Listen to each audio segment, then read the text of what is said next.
Well, maybe it's easier to say favorites within one category, say the picture book. I would, oddly, I don't think it's all that well written, but it's the book I like most to read in schools, and kids seem to like it best. You know, if a child won't go to bed unless it's read to him, you know that that's a successful book, no matter what the royalty statement may say. And that is the book that took me, I think, 13 tries before I got it published. But it's The Long Wait, which is about a cat, and it's a true story that got lost out of our car between Ontario and Nova Scotia. And kids simply do like it.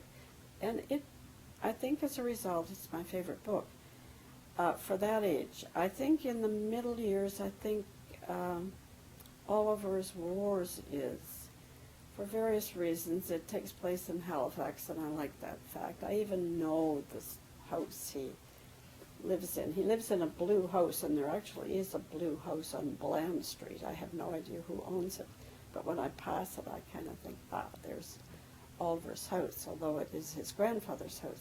It's also about bullying, and as a result, I get a lot of feedback, because bullying is, I don't know, it seems to be something people are thinking about an awful lot these days.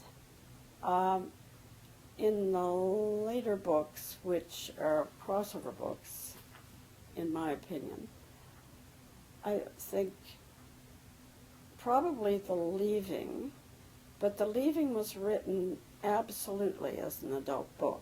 It's not marketed that way. Although Fitzhenry and Whiteside is putting out 3 reissues this year. One is The Leaving, one is Cordelia Clark, and one is The Courtship.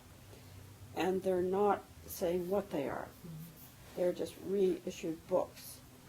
And on the other side of the flyer, they say Budge Wilson's children's books.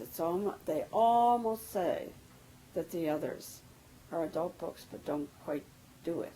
But I'm a little closer to being accepted that way. I think probably The Leaving is my best book, although it was written a long time ago, in 1990, I think. But there's one since. It's got a couple of The Leaving's best stories in it, but it's called Fractures. And it is a story really about